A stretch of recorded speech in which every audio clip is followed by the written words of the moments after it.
Saturday, June 1st.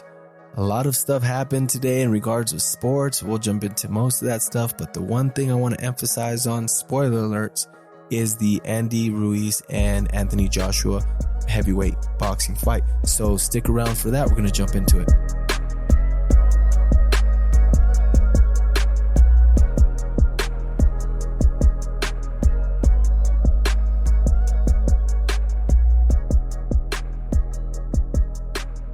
So as you heard from the intro, I will say again, spoiler alert for anyone who did not watch the Anthony Joshua fight and the Andy Ruiz fight. There are some spoilers to come. We're going to talk about some of the other things that took place today, Saturday, June 1st, because it was a big day for sports.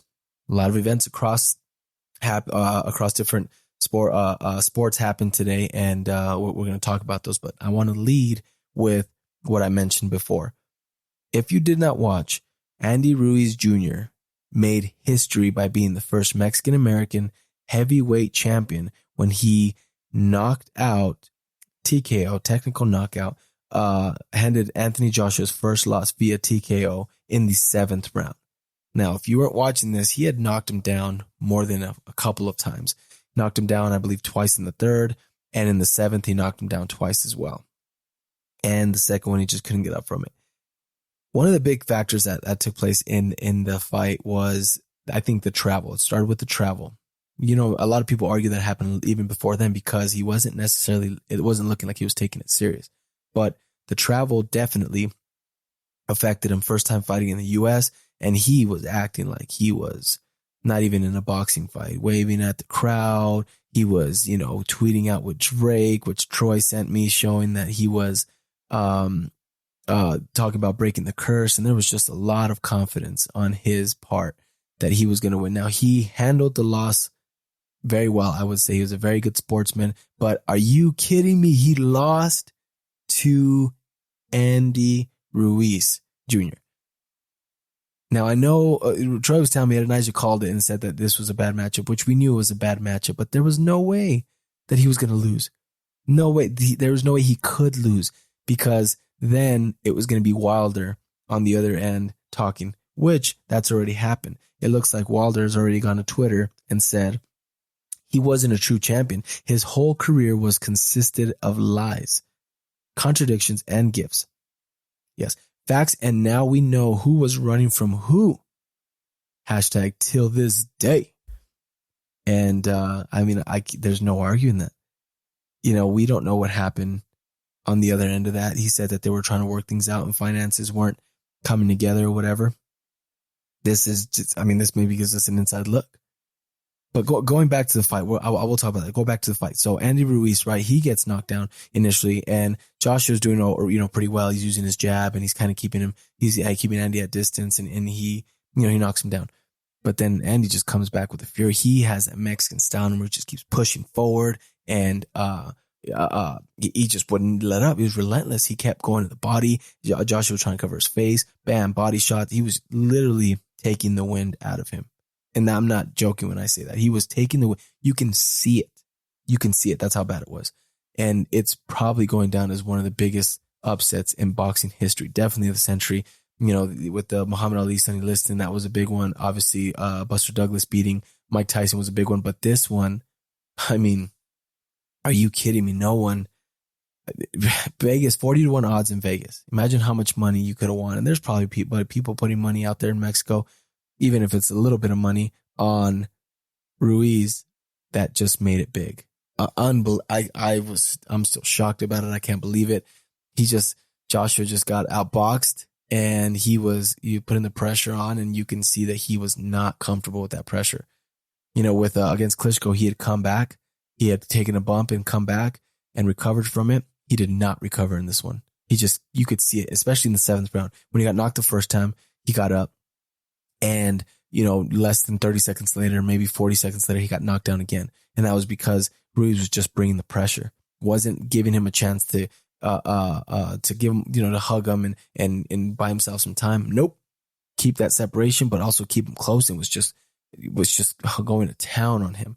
So it definitely a fight. You guys need to watch the replay. It's one of those things that's going to be talked about for a very long time. The announcers were just as shocked as I'm sure most of us at home were. So it was more entertaining than we thought. Wilder again already chirping in. He's scheduled to fight Fury coming up. Fury's got a fight in June. So I think him and Fury are probably going to fight somewhere in, I don't know, October, November, somewhere around there. And maybe even December. But yeah, this changes a lot now with the Wilder and Joshua fight. Again, Joshua suffered his first loss tonight, Saturday, June 1st against Andy Ruiz Jr. I'm still in shock about it. I'm curious to see what everyone else is going to be talking about. I am going on Twitter right now to see what are some of the latest tweets about it. And let me see. Ooh, I can't believe it. I cannot believe it. I'm still in shock. I seriously can't believe that happened. I know that, that it was bound to happen and Joshua was going to take a loss and we'll see how he comes back from this because he's never lost before. So we'll see if he can turn it around, come back from it and see what kind of boxer he is. Klitschko definitely did it, but it's going to take him mentally. It's going to take him he's going to have to really buckle down and take a look at that tape and see if it really was travel, if it was, if it had something to do with travel, he should have trained better, but down here or whatever. But so I don't want to hear that excuse. I hope he doesn't go that route. That kind of, that wouldn't do it for me if you blamed it on that, but it could have an effect. It could be maybe he wasn't focused enough or whatever. Was it something in the camp or was Ruiz really better or did he just slip up? Did he just get too confident and get too impatient and want to go in there and just knock Ruiz out and got caught? We'll see as a little bit of time goes on, but there's definitely an immediate rematch clause, which he already said he's going to exercise. The promoter already said that he's going to exercise, and that fight will probably take place in November, December. So look out for that. And give me your thoughts. What are your guys' thoughts on it? Most of you guys probably had AJ beating Wilder prior to this because Wilder was more of a loose cannon, powerful puncher. But Joshua was definitely the more technical, more box savvy individual. Now his chin was tested and it was shown that it might not hold up. We'll see. I don't know. A lot of people's opinions changed tonight. I'd like to know what you guys think, but moving on now. So I'm going to start at the morning. The morning there was a ESPN Plus. There was a UFC with that took place in Sweden, Stockholm, Sweden, I believe. And it was the main event featured Alexander Gustafsson against Anthony Smith and Jimmy Manuwa against Alexander Rakic. So I just want to talk about those. I want to focus on those two fights. Now let's start with the co-main event. If you did not watch that fight, it was brutal. It was insane. Alexander, again, these are spoiler alerts. Alexander Rakic knocks out Jimmy Manuwa with a beautiful combo. And it wasn't even the combo. It was a head kick, but it was set up by two punches as he was moving backwards. He right, left, and then threw that kick. And oh my gosh, he caught him perfect. Just boom. And knocked him down instantly out. And that was it. Night. I tweeted about it this morning because it was unbelievable. I couldn't believe it. And little did I know that wasn't going to be the most shocking thing. Later on that night, morning for us, Alexander Gustafsson gets upset by Anthony Smith. Rear naked choke in the fourth round. And Alexander Gustafsson did not take it well. He said, "That's all, folks." He took his gloves off. He went full Undertaker and took his gloves off and just left him in the middle of the, or not the middle of the octagon. That's over exaggerating a little bit, but left him on the octagon and walked out. So he went like full Undertaker and saying that, you don't know, he doesn't know what happened, whatever, blah, blah, blah, blah. And then he said, "Well, that's all, folks." Put his stuff down and walked out. So there may be a retirement that just occurred. And we'll find out more about it. Dana White's already congratulated him. So John Jones went on and congratulated him and told him that he's a warrior. He doesn't believe it, but he's a warrior. But if he really is giving it up, then, he kept the light heavyweight division to a standard, and he thanked him for that. Obviously, John Jones has been in and out of fighting for the last 4 years. And, even though we know that he's technically gifted and technically the best light heavyweight, he hasn't been able to consistently fight. And that's due to, some one thing or another popping up in his samples, in his test results. It's illegal substances that pop up, whether they're micro doses or not. There's arguments to be had there. We've kind of talked about them, but that's the other big thing. Are you guys shocked that Gustafsson lost and Anthony Smith won? Or do you think Anthony Smith, knowing that he had that heart of a line, was just that much better? A lot of people look at it and see Anthony Smith's 32-14. You see those 14 losses and think, okay, well, this guy has lost a lot. You know what? But a lot of times people turn it around, and this could be his turnaround. The only problem is that John Jones is what stands in his way from that title. And no one in the light heavyweight division right now is going to beat John Jones. In my opinion, Gustafsson had the best chance years ago, didn't do it. They say Cormier, you always can see there was always something there that he wasn't. There was a stigma, and I didn't think he was ever going to beat him. Didn't happen. Shouts out to Johnny Bones. He's doing his thing. You can't deny him as one of the best, if not the best, UFC fighter to ever do this. You ask Dana White, he might tell you that. A lot of people say Emelianenko is one of the best fighters to ever fight pound for pound, but Dana White doesn't agree. Obviously, thinks that the promotion over there in Pride was crap, and a lot of his fights were, not very good, but it was the way he won that I think made everyone acknowledge his greatness. Just like John Jones. He has been in and out of trouble. He's been this and that. We're not going to even talk about that because those are shadows on someone's career that we don't need to be bringing up. But what I will say is that he's come back from almost every single time with victories, and you can't take that away from him. They substance and all this other crap or whatever, but looking at his performances in the ring, the octagon, what he does, how he dominates, you can't take that from him. He is the best light heavyweight champion ever was. Maybe even the best UFC fighter that ever was. So shouts out to him. Moving on now to the snooze fest that was the Champions League finals. Oh my gosh. Okay. So right from the get-go, we had some entertainment. We saw that Sicko had fouled. Oh, actually, I'm sorry, did not foul. He had a handball in the box, clear handball. His arm was extended, clear handball within 30 seconds of the match. What happens next? Salah puts it in. So the initial time was at the 2-minute mark. He scored a penalty. So right in it, 2 minutes into the game, Liverpool's already up. Tottenham already shooting themselves in the foot. Now, most people had Liverpool as the favorite. Unless you're a Tottenham fan or you're hiding under a rock and just started watching soccer, you probably thought Tottenham had a chance to win. Liverpool is a heavy favorite, especially what they did after they played Barcelona. And that's the other thing. When they played Barcelona, there was killers on that side. I mean, killers. And then I expected them to show up here. I don't know who these clowns were, but that definitely wasn't the stigma that was in this game. Anyway, you continue the snooze fest, and there was a lot of, I say snooze fest because it was, I don't even think Tottenham had a single shot on goal the first half. Everyone was just playing in the 18-yard box, and the final third, lose it, and then counterattack, lose it, bam, bam, bam, bam.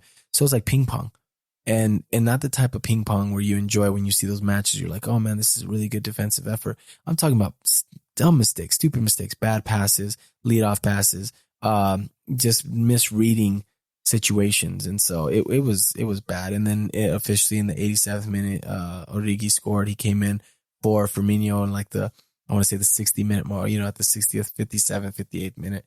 He came in for Firmino. You could see he wasn't fully recovered. He wasn't playing his best. Harry Kane wasn't playing his best. Yet they got to start. Lucas Moura he should have played, I thought. But, he jumped in as a sub, and, he almost had an immediate impact, but it didn't happen. I don't know why they didn't start him. I would have. But I guess you go with what you trust, even though Harry Kane wasn't 100%. Hadn't played since, I believe, April 9th in the match against Manchester City. And, what can you do that? They regrets 2-0. Good for Liverpool. They got their 6th Champions League. Tottenham was in their first UCL championship, and they did not impress, and they did not hold their own. If there was only 2 people on the field that I felt wanted it, and that was Son and Trippier. Those 2 men right there were ones that you can see were actually trying to battle. Trippier did a good job of slowing down Mane. He also did a good job countering. But again, terrible passes, terrible misreadings, just everything. Eriksson played just awful. He had a free kick that was nice. It was saved, but at the end of the day, he had some over the top shots over the crossbar, and it was Dele Alli had some opportunities where they weren't ready. They shouldn't have been there. Ajax should have been the one there, and that would have been a great Champions League. But shouts out to the Liverpool fans. I know it sounds like I'm bashing it. It's not your fault. You guys got the opponent you guys did, but it is your fault that you guys didn't play to your standard. You guys played a terrible game, but even us as fans, like me, myself, I knew even if you guys played a terrible game or an average game, you guys would still beat them. That's how much they should not have been there. You guys played a below average game and you guys ended up winning. So you guys did what I expect you guys to do in the first place. The reason why I'm disappointed in you guys is because you guys should have been those same killers at Barcelona. You guys were against Barcelona. You guys would have had that. The Camp Nou, it was just killers. You guys would have definitely made this more entertaining and more enjoyable for the fans. But at the end of the day, a win's a win. Can't take that away. Shouts out to Buddy Lindsay. He's a big Liverpool fan. They got their victory. So, we'll see. I mean, I don't know. Those are the three things I thought were pretty huge. Obviously Champions League finally comes to a wrap, and the whole coaches circus is going on, and we'll know more officially when it goes down, but we don't know a lot of what's going on. Hazard supposedly is on his way to Chelsea. I'm sorry, not Chelsea. He's on his way out of Chelsea to Real Madrid. Did they pay the buyout? Not sure. We'll find out. But, stick around for that. We'll be dropping anything soon. I haven't really dropped anything recently. That's only because obviously I mentioned new baby that came and it's taken up a lot of time. But he is here and he is healthy and we are happy to have him. So, keep us in mind whenever you're looking at podcasts. I'm going to continue to drop these podcasts at least for the next, I'd say 2 months. I'd like to drop at least 4 more. So at least twice a month to stay a little bit consistent. I do have a special guest coming in next Thursday. So I will actually be dropping that on Friday, the 7th of June. It's going to be very interesting. I don't want to give anything away, but this individual has and hosts their own talk show, and I'm very excited to talk with him just because it's a friend of mine. We've gone through a couple of things that I thought were very interesting. Like, he brought me onto an indoor soccer team and things like that. We'll talk about all that stuff. I don't want to get too much into it, but great guy, doing good things for himself. And so, happy for him, really excited to bring him on so that way you guys get in the mind and the inside of him a little bit and get to know him, his personality, things like that, things that might not come out on this show. But, you guys just stick around for that. And again, thanks for tuning into the Culture Punch podcast. Keep us in mind for your sports, your culture, everything. We've got plenty of things to talk about. Subjects are always out there. Twitter handle at @culture_punch. Instagram and Facebook are at Culture Punch Podcast. You can send questions. Let me know what it is that you guys want answered, what topics you guys are interested in hearing, things like that. If I misspeak on anything, correct me. I'm not one, whatever. You can correct me if my stats are wrong, anything like that. I usually stat check, but I'm in the heat of things, sometimes, I might exaggerate one thing or two. I try not to, but, it's always fun to get that feedback. So keep tuning in and we'll talk to you guys again soon. Thank you for